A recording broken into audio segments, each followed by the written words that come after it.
Bom dia, são 8 horas e 16 minutos, sexta-feira, 8 de maio. Essa é a TV Senado. Eu sou André Ricardo e você está assistindo ao Senado Agora. A aposentadoria obrigatória de ministros dos tribunais superiores sobe de 70 para 75 anos. A emenda constitucional que ampliou o limite de idade foi promulgada nesta quinta-feira pelas mesas diretoras da Câmara e do Senado. Já existe no Senado uma proposta para estender a medida a todos os servidores públicos. A chamada PEC da Bengala foi apresentada pelo ex-senador Pedro Simon em 2003. Aprovada pelo Senado em 2005, só recebeu parecer favorável dos deputados esta semana. A partir de agora, ministros do Supremo Tribunal Federal, dos demais tribunais superiores e do Tribunal de Contas da União terão 5 anos a mais para se aposentar compulsoriamente. A alteração no limite de idade poderá ter impactos, por exemplo, na composição do STF. Pela regra atual, 5 ministros, Celso de Mello, Marco Aurélio Mello, Ricardo Lewandowski, Teori Zavascki e Rosa Weber fariam 70 anos até 2018 e teriam que se aposentar.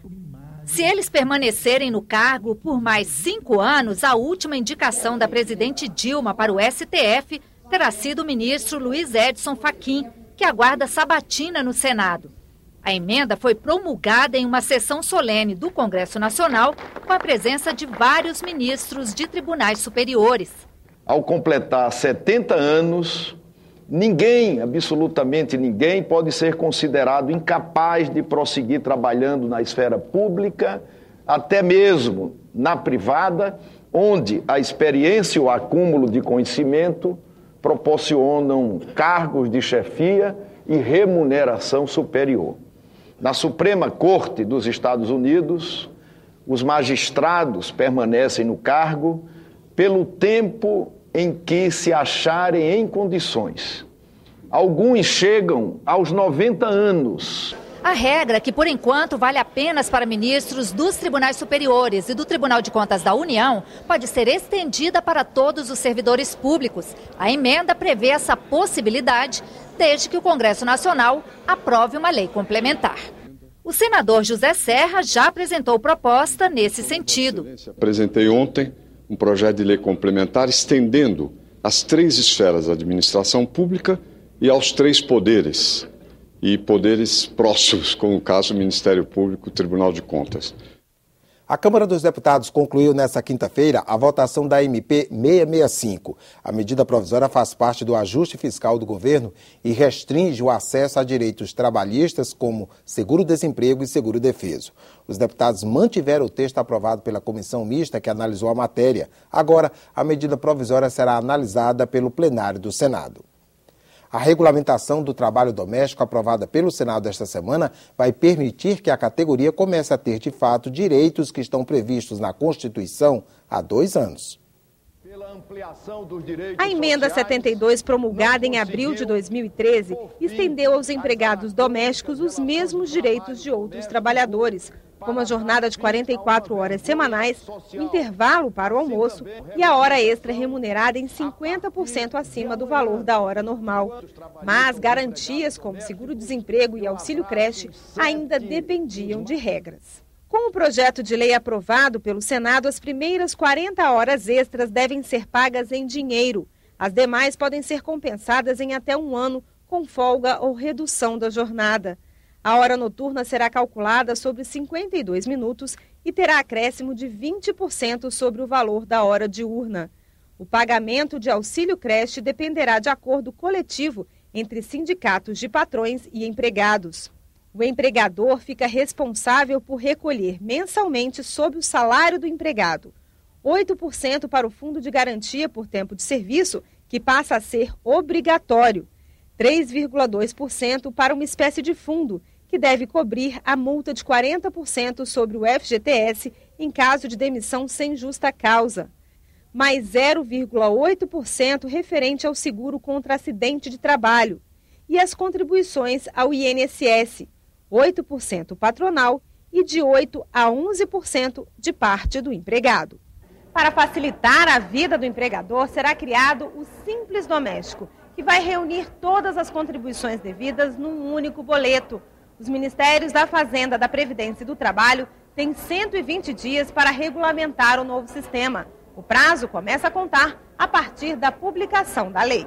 O que o empregador vai ter que recolher até a data da implementação do Simples é o que ele já recolhe, que são os 12% do INSS. A proposta do Simples é que o empregador, numa guia única, que vai ser inclusive fornecida pela internet, já tenha todos os tributos incidentes sobre trabalho doméstico calculado.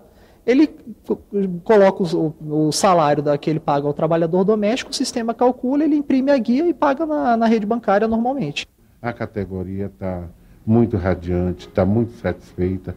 Finalmente, os nossos governantes estão olhando agora, tá, com mais carinho e com mais respeito para a categoria dos trabalhadores domésticos.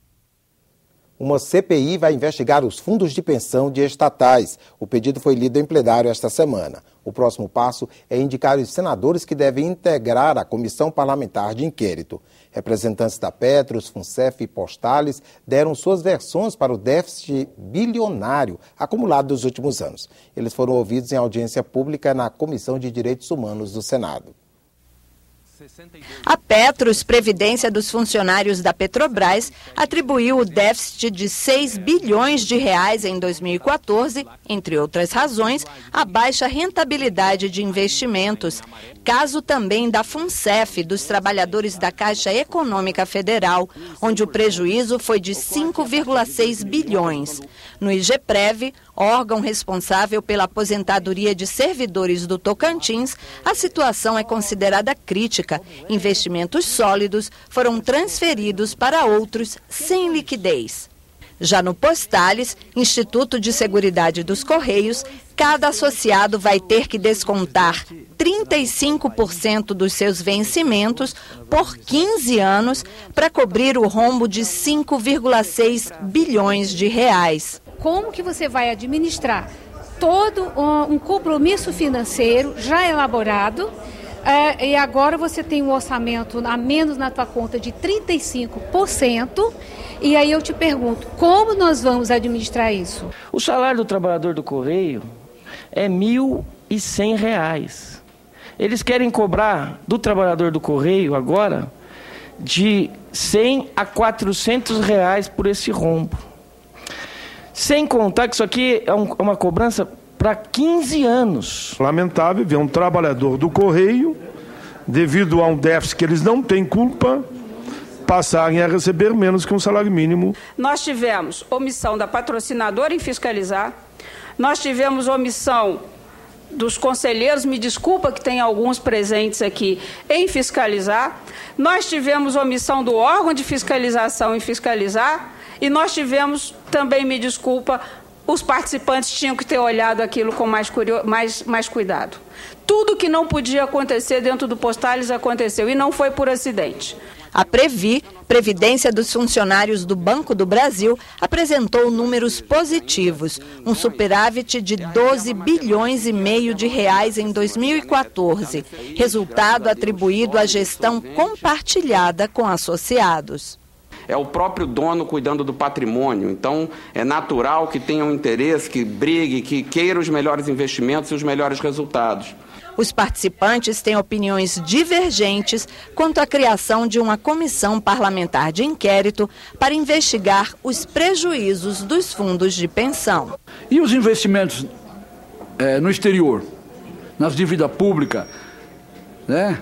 Isso tudo tem que ser investigado. A CPI para ir na da Argentina, Venezuela, Cuba, Porto de Muriel. Não estou nem discutindo aqui se era bom ou se é bom. Eu quero que isso seja, gostaria que isso fosse investigado. E a CPI se presta a isso. O problema da CPI é a cobertura que a imprensa dá. A imprensa só dá a cobertura daquilo que interessa e que hoje quem está à frente dessas empresas de comunicação tem um interesse claro de desgastar o governo que está. O senador Donizete Nogueira falou que vai estudar a possibilidade de responsabilizar legalmente maus gestores. Punir quem faz má gestão nesse caso. A situação política na Venezuela repercutiu no Senado brasileiro. O governo de Nicolás Maduro enfrenta uma forte oposição e tem sido duramente criticado pela forma como vem lidando com esse problema. Nessa quinta-feira, o tema foi debatido em audiência pública na Comissão de Direitos Humanos com o defensor da Venezuela. Tarek William Saab defendeu a legislação vigente a respeito dos direitos humanos na Venezuela. Então, posso dizer que Venezuela, por exemplo, hoje tem una amplia legislación muy moderna para la defensa, por ejemplo, de los derechos de la mujer, de los niños, niñas y adolescentes, de la no discriminación, de la sanción e la prevenção da tortura. O integrante do governo de Nicolás Maduro criticou oposicionistas e chamou as manifestações ocorridas no ano passado na Venezuela de atos terroristas. Este ciudadano que está aquí no es un hippie, no pertenece al movimiento, digamos, cultural por el medio ambiente. Es un terrorista armado que estuvo allí actuando con decenas de compañeros. O senador Donizete Nogueira, do PT, comparou a oposição ao governo de Maduro à enfrentada por Dilma Rousseff. A oposição que tem o governo venezuelano lá, pelo que eu tenho ouvido da oposição ao nosso governo aqui, muito idêntica. O discurso feito aqui contra o governo da Venezuela pelos nossos opositores é o discurso que eles fazem contra nós. Vanessa Graziotin, do PCdoB, disse que a solução dos conflitos deve vir das urnas. A saída tem que ser pela via democrática. Venezuela terá eleições parlamentares esse ano, poderá, ano que vem, em abril, salvo engano, reafirmar o mandato do presidente Maduro. Então, são oportunidades para a oposição, para aqueles que não concordam com o governo, buscar o apoio da população. A senadora Regina Souza, do PT, lembrou que o governo venezuelano também enfrenta uma forte oposição da mídia. A propaganda negativa da Venezuela, do governo da Venezuela, é muito grande, é muito visível. E o que a Venezuela faz ou pensa fazer para desfazer essa imagem que passa para os países vizinhos, principalmente? Com maior democracia, com maior participação popular, fortalecendo o poder popular, fortalecendo as instituições, governando com a gente, sendo transparente, não teniéndole medo a nenhuma actuação a favor del pueblo, autocriticarnos, avançar. E eu sei que neste caminho conseguiremos bastantes aliados dentro e fora de Venezuela. A situação da Venezuela também foi discutida na presidência do Senado. Lilian Tintori e Mitzi Capriles, esposas dos oposicionistas Leopoldo Lopes e Antônio Ledesma, tentam apoio internacional para libertar os maridos presos pelo presidente Nicolás Maduro. As esposas dos oposicionistas venezuelanos estavam acompanhadas de senadores e deputados federais e de Rosa Orozco, mãe de uma jovem assassinada durante protesto contra o governo Nicolás Maduro em Caracas. Elas afirmaram que mais de 25 mil pessoas morreram naquele país só no ano passado e que o governo mantém 89 presos políticos. Pedimos la libertad de todos los presos políticos en Venezuela, los 89 presos políticos, que cese la represión, que no disparen más, el régimen de Maduro, no disparen más. Y en tercer lugar, una observación calificada internacional en las próximas elecciones de la Asamblea Nacional en Venezuela. Na última terça-feira, o Senado aprovou o voto de censura ao governo da Venezuela pela prisão arbitrária dos dois líderes oposicionistas. Os senadores cobraram uma participação maior do Poder Executivo brasileiro na crise venezuelana. Uma comissão foi criada no Senado Federal e também na Câmara dos Deputados, com o apoio do presidente Renan Calheiros, para que um grupo de parlamentares brasileiros de oposição e de situação possam, em loco, estar na Venezuela e cumprir um papel que deveria estar sendo cumprido pelo governo brasileiro. Nós fizemos um apelo para que o governo tivesse um olhar diferente com o que acontece naquele país amigo. É evidente que eu sei que quando nós falamos de governo, nós estamos incluindo o legislativo, mas o legislativo está fazendo a sua parte. Quem precisa mudar a rota e fazer a sua parte também é o Poder Executivo, e eu espero, sinceramente, em nome do Congresso Nacional, que isso aconteça. Ficamos por aqui. No decorrer do dia você acompanha outras informações nos boletins do Senado Agora. Enquanto isso, continue assistindo a nossa programação.